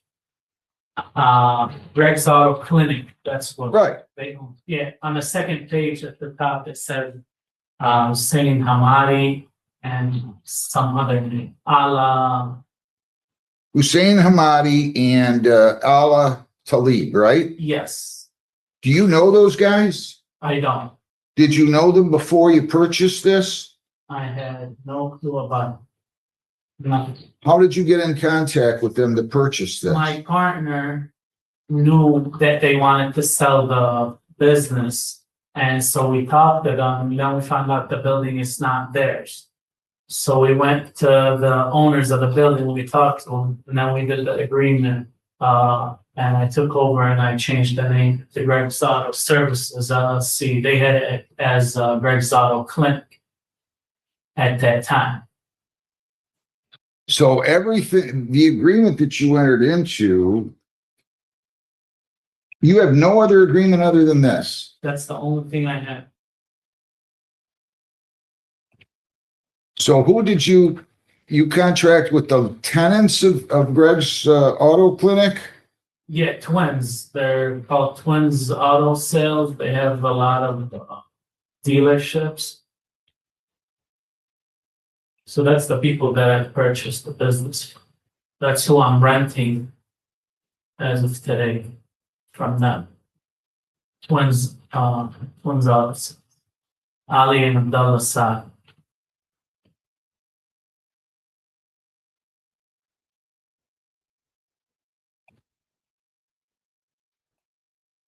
Yeah, but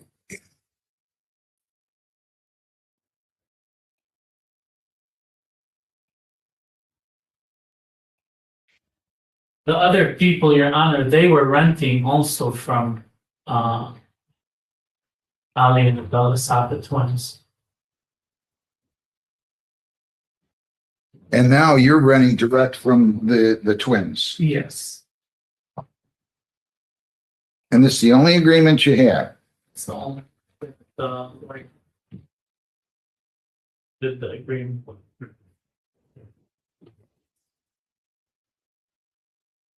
That's why I was confused when I said they took it to a sister shop in Redford, which Twins Auto does have a dealership in Redford, but this other dealership is. Okay, let's talk about what kind of car repairs that you had to have done. I had a whole engine put in, and When was that again?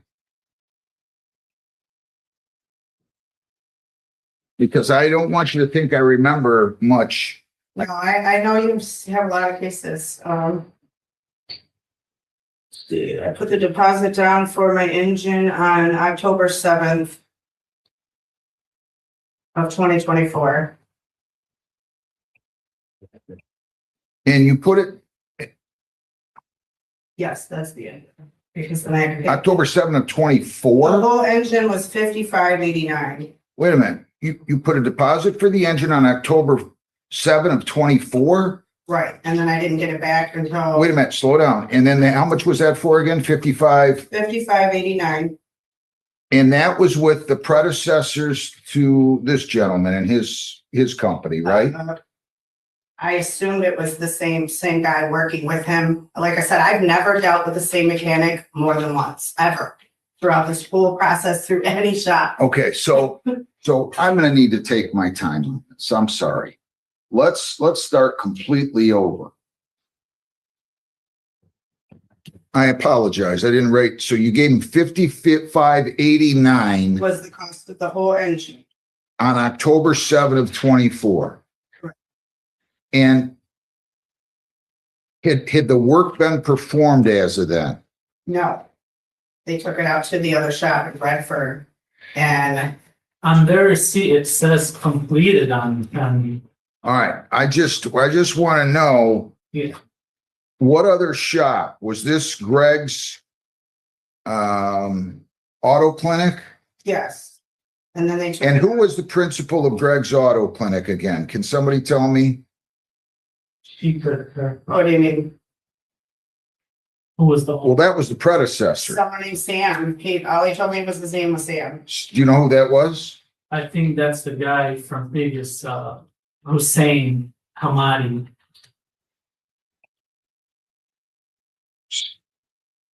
Okay, Stand that over here. all right, slow down. I know, but let's just not start. I'm trying to follow this whole thing here.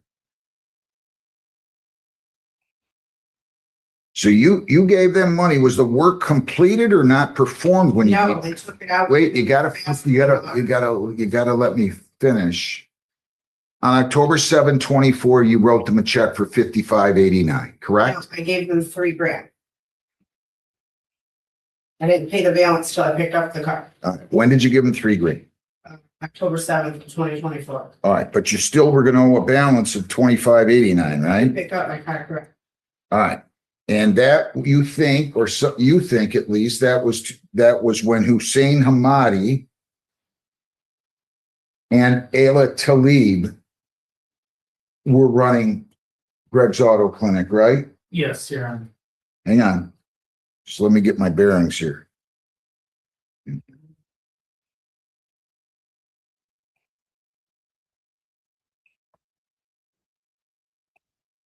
All right, so you drop it off on October 7th of 24. Correct. You pay them $3,000 and agreed to pay $55.89. Correct. Then what happened? The vehicle was taken where? To Fast Lane Auto on 8 Mile Road in Redford.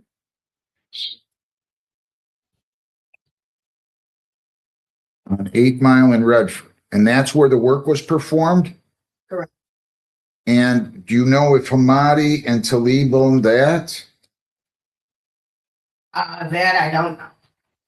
That I don't know. The same person I dealt with that took my car there is no longer there, and now there's been supposedly 3 new owners since then at that shop as well. Do you know for a fact that you gave it to Hussein Hamadi? The person I talked to told me his name is Sam. That's the first time I'm And hearing. you think that's who? Hussein Hamad, that's saying it. All right, so the work's performed out at Fast Lane Auto on 8 Mile in Redford, and when do you pick up the car?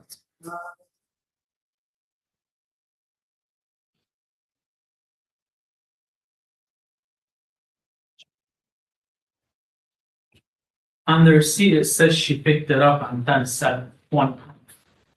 That I don't know why they put that, because I know they didn't do an engine the same day. That's. No, you dropped it That's off on pretty 8/20. And then work completed on their receipt, it says 10/7. On first. But they can't be, right? Because I didn't pick it up from Greg's. I picked it up from 8 Mile. Yeah. Okay, so wait a minute, slow down. Wait, let me ask you a question. Just wait a second. Wait. So you're telling me you have documentation that indicates they dropped it off on August the 20th of 24? No, I'm seeing it off of her papers. Can I? Yeah, I don't. It says, proposed completion date 8/13/2024. Work completed 8/13/2024. On their work order, Greg's Auto Clinic. It was completed? It says completed. That's just for them to show me all the codes. Wait a minute. I paid $241 just for them to. Wait a minute. Wait a minute. You confusing. Whole thing's being, I could sit down and explain it for. Well, here's the problem. There's got to be successor liability, and I don't see where there is. I mean, I feel bad for you. I'm just trying to figure this out. But I don't think this company is responsible because they entered into an agreement to lease from the owner of the building the same equipment. And I have to have here, as far as let me ask you a couple of questions. Let me just ask you a couple of questions. Can I say something? No. Yes, sir. Do any of the owners that are there at Greg's Auto Service, were any of those working with Greg's Auto Clinic? The owners of the building, they have over 100 shops. They own a lot of buildings. They run them out to make it. Bless you. So they run them out. So these guys that did. Did you bring your own tools over there? Of course. So they. So the tools you didn't purchase from anybody. I mean, you brought them there. You were purchasing the tools I have. from Greg's Auto Clinic or the owner. No, I have my own tools. And I have all the receipts from Snap-on and Matco. So. All right. This has nothing to do with them. They took everything, whatever they had, and they left. They said they're moving down to their new location. And then their sister-in-law at the time, she knows her. Her name is Brittany Coquel. She was still working for me, and they didn't even tell her that they're done from. All right, let's talk about the issue of the engine. What's wrong with the engine? Nothing now. My car runs like a champ now. How much did you pay to have it? Tell me what happened when you picked it up from Fast Lane. And actually, that's what I was just going through and wanted to point out here. The paperwork, and that's what threw me off. They're trying to make it sound like they put 2 engines into my car. And because the first shop didn't replace the turbo, it blew this engine. So now Fast Lane gave me a receipt January 27th of 2025 for the second engine that I bought, or that they were putting in with no, there was no proof of the first engine, which I know they didn't install it all. They take it out to the shop that they said was their sister shop, which it isn't, because now I'm finding out about twins. And I've seen employees go. When you got the car back. I do have my car back. You know, but when did you get your car back? The second engine they're saying they put in, I have the invoice date for January 27th of 2025. I want to say I didn't get it back until like the end of March. All right, so when you got the car back the first time, right? You picked it up at Fast Lane. Yes. What was wrong? Right? Yes. What was wrong with the engine? I made it from Fast Lane on the freeway to, I think it was 275 and Sibley exit, and the tow truck had to come and get me. The whole entire engine just died because they didn't put a turbo on that I paid for, and it blew the whole engine, is what they're saying. So then now they're getting a legit receipt for the engine, which I kept asking for the first time. Second time around, I have a legit engine receipt with everything. I think that. Slow down. Do you know where these guys are now? Greg's Auto Service. I'm Greg's Auto. Well, I'm sorry, Greg's Auto Clinic. Greg's Auto Clinic.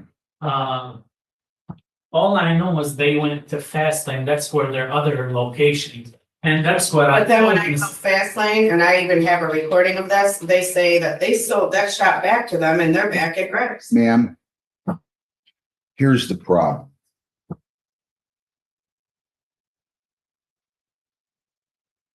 If I were you, I'd talk to a lawyer and have the lawyer assist you in trying to locate the predecessor owners. These guys, I cannot in good conscience, there's nothing here that tells me, wait, let me finish. Why does everybody interrupt me, John? I don't understand.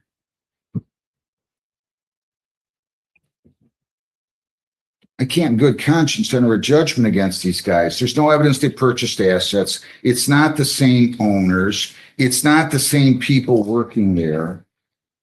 I mean, I feel bad for you. I really do.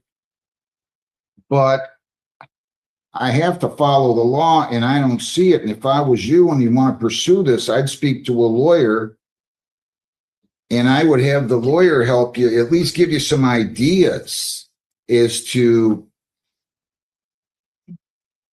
where you might turn.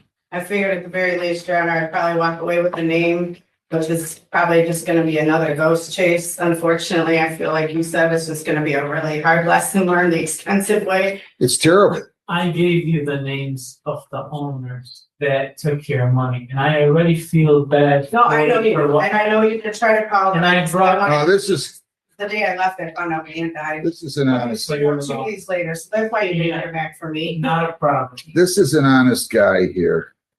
I He is. I even looked at her car and checked it out for her and added antifreeze, and I'm the one that told her they did not replace the engine. Because if they did replace her engine, it would have had either written marks on it. Listen, from the. where's the old engine at? Where's the old engine at? I'm the one that told her to go up to court. Where's the old engine at? I never seen anything with the old engine. By law, they should have, Your Honor, the engine and show it to the Right. customer before they dispute any parts. Right. And that's what I showed Miss Amy. It was a core price on the receipts. So then, if you know I'm honest, why would you write a Google review and put it that you take people to court and all that in Greg's Auto Shop and do not take your car there because they changed one word, either Greg's Auto Clinic to Greg's Auto Shop. That is what they did.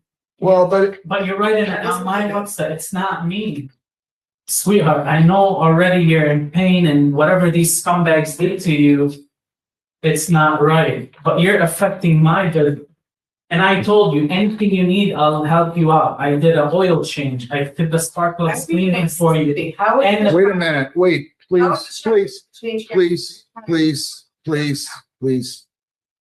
replaced it. Please, everybody, Yes, sir. I made my ruling. I don't know what to tell you. You guys are gonna have to figure it out. There's no way I'm finding him responsible. I'm no cause of action. And you guys can go down the hall and get that. I would consult with the lawyer and have them try to. Yeah, well, any paperwork they give me down the. Yeah, they'll. On it, or. Jennifer, give her the personal guarantee that's on there, please. Just the name. Well, she's gonna give the personal guarantee and she's gonna give you a copy of the judgment, okay? I appreciate it. Judge, are you sending the copy down? Because we did not put that in M file. John's bringing it down now. Thank you. Thanks. Good luck to you, Devin. Yeah, right. You too. Saw your appearance on TMC, by the way. Oh, boy. Independence Capital Recovery versus John Pavlich, 2503740. Ms. Dillo. You're on Zoom. That's okay. Where is, you ready on this? Do I have, John Pavlich here or not? Jennifer? Defendant has not shown, Your Honor, but I don't think we can hear Miss Dillo. I know, Ms. Dillo, I can't hear you. I don't know what's going on. It looks like you're connected, but.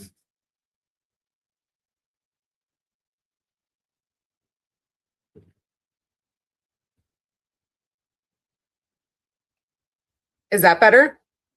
That is better. Your appearance? I need your appearance. Now I can't hear you again.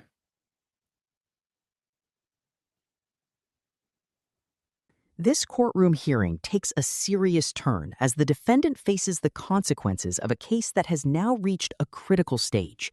The court carefully reviews the circumstances, the arguments from both sides, and the defendant's position before deciding what should happen next. What makes this moment especially important is that the defendant's future could depend heavily on how the court views the evidence, the seriousness of the allegations, and whether the defendant has shown genuine accountability. At the center of this courtroom hearing is Michael Winquist, a defendant facing extremely serious allegations and multiple criminal charges. Both the prosecution and the defense had reached a proposed plea agreement and asked the judge to approve it. But from the very beginning, the judge made it clear that this was not going to be a routine approval. She explained that accepting a plea bargain is not automatic. Even when both sides agree, the court still has a responsibility to decide whether the agreement truly serves the public interest. The judge described the decision as extremely difficult. According to the allegations and information before the court, the case involved serious physical and emotional harm, including the impact on a juvenile. The judge explained that she had reviewed the criminal complaint, hearing transcripts, the defendant's admissions, arguments from both attorneys, and an impactful statement from the victim. But after considering the entire proposed agreement, the judge said she had serious concerns about whether the deal was appropriate as a whole. One major concern was the defendant's alleged conduct and history.